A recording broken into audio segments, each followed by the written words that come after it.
Capítulo 50.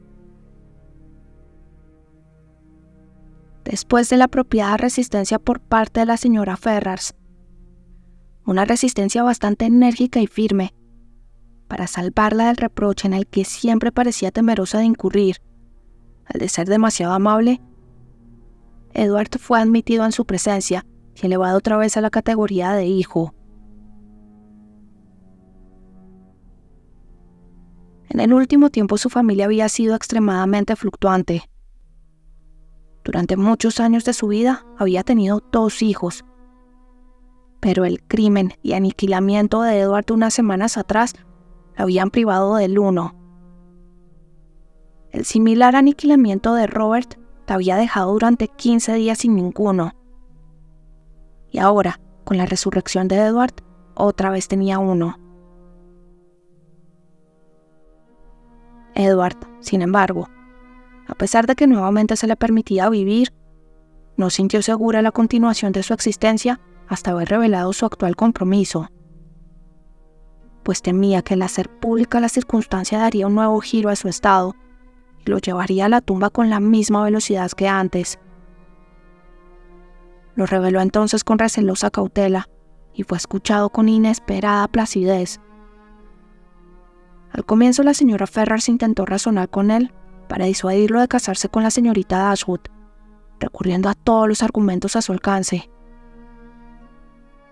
Le dijo que en la señorita Morton encontraría una mujer de más alto rango y mayor fortuna, y reforzó tal afirmación observando que la señorita Morton era hija de un noble y dueña de 30,000 libras, mientras la señorita Dashwood solo era la hija de un caballero particular, y no tenía más que 3,000. Pero cuando descubrió que aunque Edward estaba perfectamente de acuerdo con lo certero de su exposición, no tenía ninguna intención de dejarse guiar por ella, buscó más sabio, dada la experiencia del pasado, someterse. Y así, tras la displicente demora que le debía a su propia dignidad y que se le hacía necesaria para prevenir cualquier sospecha de benevolencia, promulgó su decreto de consentimiento al matrimonio de Edward y Elinor.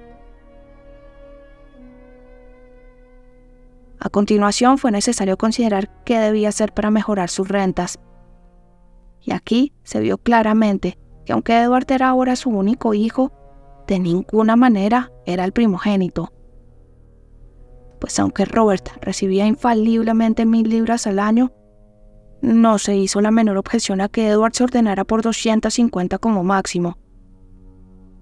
Tampoco se prometió nada para el presente ni para el futuro, más allá de las mismas 10,000 libras que habían constituido la dote de Fanny.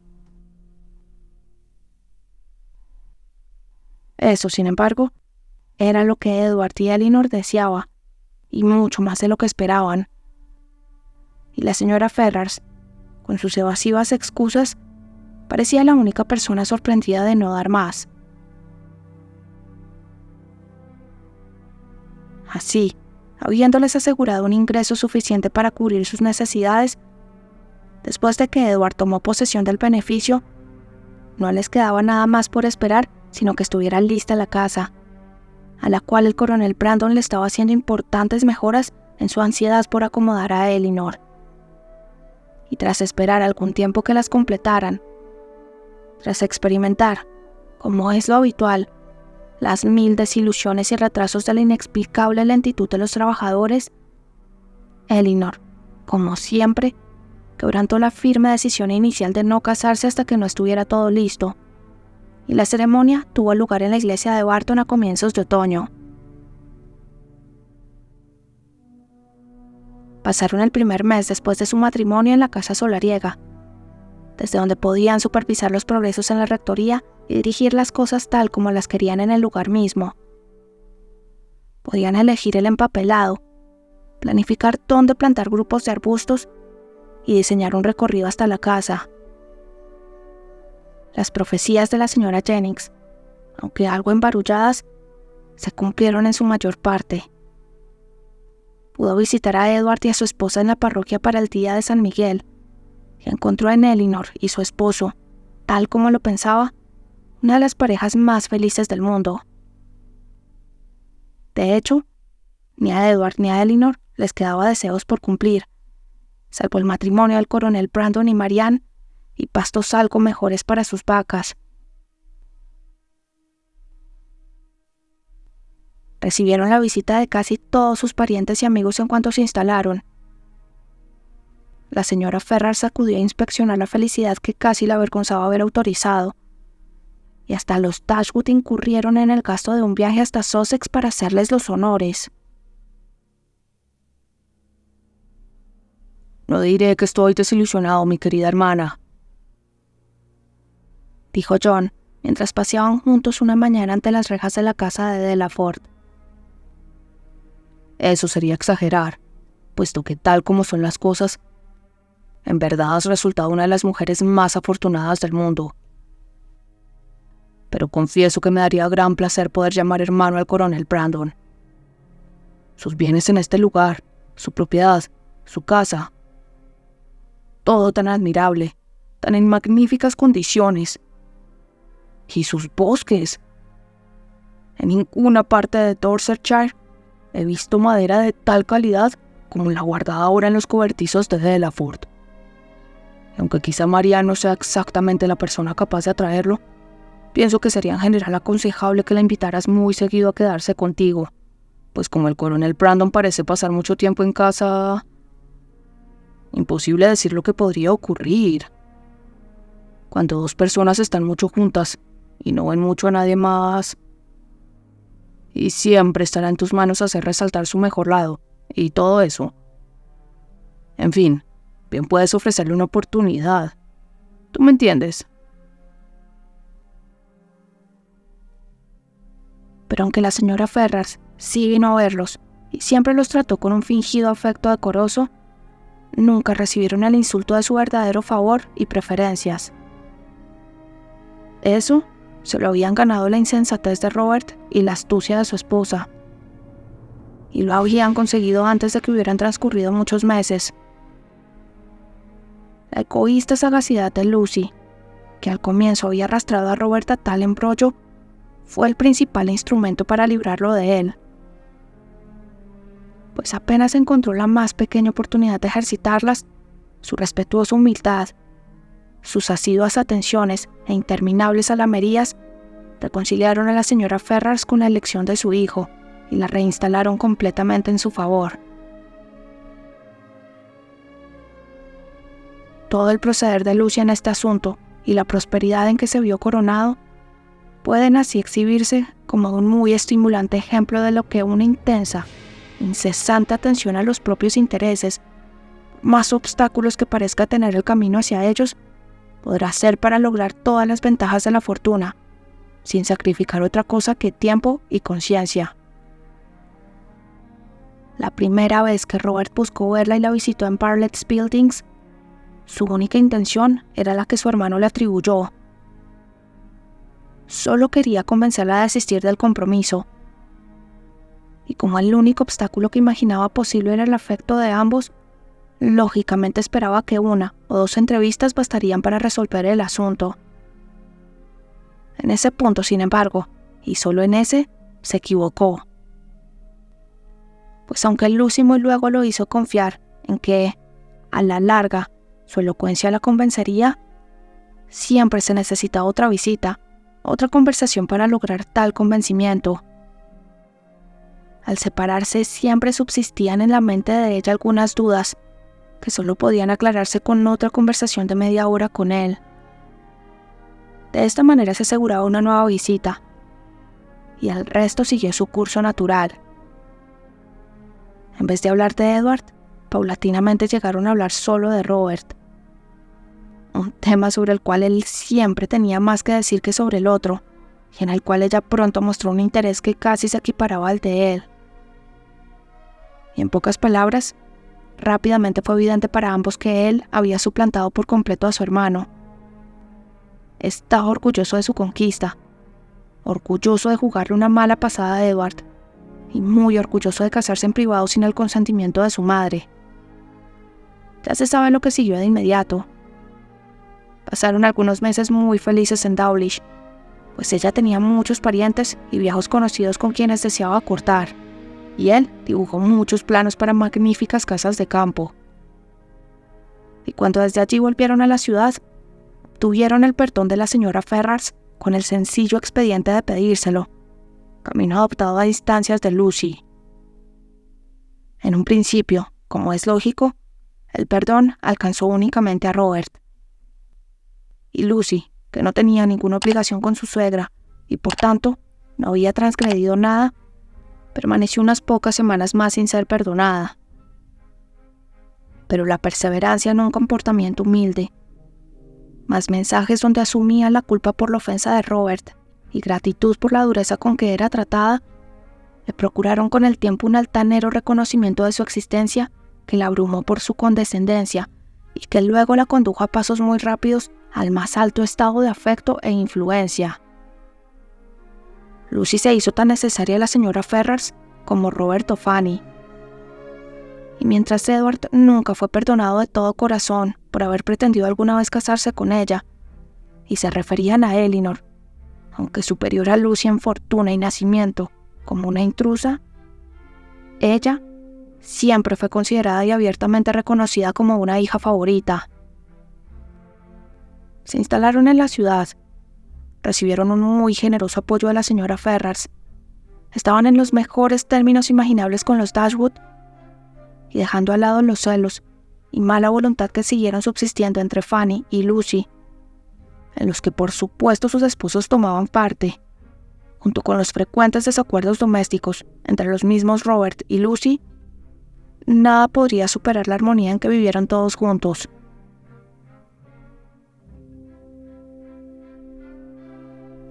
Lo que Edward había hecho para haber enajenado sus derechos de mayorazgo podrían haber extrañado a muchos, de haberlo descubierto, y lo que Robert había hecho para ser el sucesor de ellos lo sorprendería incluso más.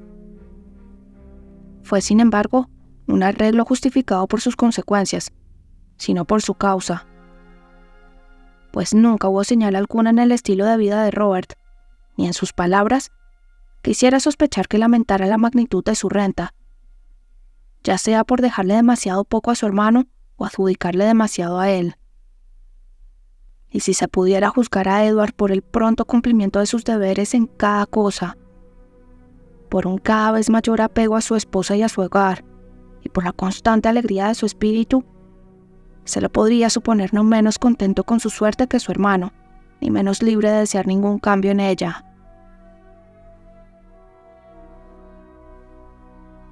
El matrimonio de Elinor solo la separó de su familia en esa mínima medida necesaria para que la casita de Barton no quedara abandonada por completo, pues su madre y hermanas pasaban más de la mitad del tiempo con ella. Las frecuentes visitas de la señora Dashwood a Delaford estaban motivadas tanto por el placer como por la prudencia, pues su deseo de juntar a Marianne y al coronel Brandon era apenas menos acentuado, aunque algo más generoso, que el manifestado por John. Era ahora su causa preferida. Por preciada que le fuera la compañía de su hija, nada deseaba tanto como renunciar a ella en bien de su estimado amigo. Y ver a Marianne instalada en la casa solariega era también el deseo de Edward y Elinor. Todos se condolían de las penas del coronel y se sentían responsables por aliviarlas. Y Marianne, por consenso general, debía ser el consuelo de todas ellas. Con tal alianza en su contra, con el íntimo conocimiento de la bondad del coronel, con el convencimiento del enorme afecto que él le profesaba, que finalmente, aunque mucho después de haberse hecho evidente para todos los demás, se abrió paso en ella, ¿qué podía hacer? Marianne Dashwood había nacido destinada a algo extraordinario. Nació para descubrir la falsedad de sus propias opiniones y para impugnar con su proceder sus máximas favoritas. Nació para vencer un afecto surgido a la edad de los 17 años, y sin ningún sentimiento superior a un gran aprecio y una profunda amistad, voluntariamente le entregó su mano a otro. Y este otro hombre era un hombre que había sufrido no menos que ella en ocasión de un antiguo afecto, a quien 2 años antes había considerado demasiado viejo para el matrimonio, y que todavía buscaba proteger su salud con una camiseta de franela. Pero así ocurrieron las cosas. En vez de sacrificar una pasión irresistible, como alguna vez se había enorgullecido en imaginarse a sí misma, incluso en vez de quedarse para siempre junto a su madre con la soledad y el estudio como únicos placeres, según después lo había decidido al hacerse más tranquilo y sobrio a su juicio, se encontró a los 19 años sometiéndose a nuevos vínculos, aceptando nuevos deberes, instalada en un nuevo hogar, esposa, ama de casa y señora de una aldea. El coronel Brandon era ahora tan feliz como todos los quienes lo querían creían que merecía serlo. En Marianne encontraba el consuelo a todas sus aflicciones pasadas. Su afecto y su compañía le reanimaban la mente y devolvían la alegría a su espíritu. Y que Marianne encontrara su propia felicidad en hacerla de él era algo indudable para cada uno que la veía y que a todos deleitaba. Marianne nunca pudo amar a medias, y con el tiempo le llegó a entregar todo su corazón a su esposo, como lo había hecho una vez con Willoughby. Willoughby no pudo escuchar del matrimonio de Marianne sin sentir una punzada de dolor, y pronto su castigo estuvo completo con el voluntario perdón de la señora Smith, la cual, al declarar que debía agradecer su clemencia al matrimonio con una mujer de carácter, le dio motivos para pensar que si hubiera procedido honorablemente con Marianne, podría haber sido al mismo tiempo feliz y rico. No debe ponerse en duda la sinceridad del arrepentimiento por su mal proceder, que le había acarreado su propio castigo. Y tampoco que durante mucho tiempo pensó en el coronel Brandon con envidia y en Marianne con nostalgia. Pero no hay que esperar que quedara por siempre desconsolado, que huyera de la sociedad, contrajera un temperamento habitualmente sombrío, que muriera con el corazón roto, porque nada de eso ocurrió. Vivió esforzándose y a menudo divirtiéndose. No siempre su esposa estaba de mal humor, ni su hogar falto de comodidades. Y en sus criaderos de perros y caballos, y en todo tipo de deportes, encontró un grado no despreciable de felicidad doméstica. Por Marianne, sin embargo, a pesar de la descortesía de haber sobrevivido a su pérdida, siempre mantuvo ese decidido afecto que lo hacía interesante en todos sus asuntos y que lo llevó a transformarla en su secreta pauta de perfección femenina. Y así, muchas beldades prometedoras terminaron desdeñadas por él después de algunos días, como sin punto de comparación con la señora Brandon.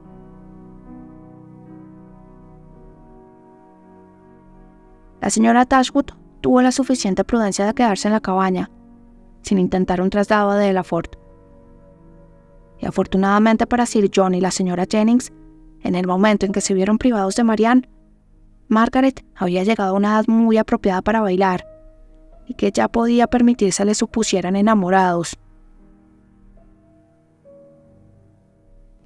Entre Barton y Delaford había esa permanente comunicación que surge naturalmente de un gran cariño familiar, y de los méritos y las alegrías de Elinor y Marianne, no hay que poner en último lugar el hecho de que, aunque hermanas, y viviendo casi a la vista una de la otra, pudieron hacerlo sin desacuerdos entre ellas, ni producir tensiones entre sus esposos.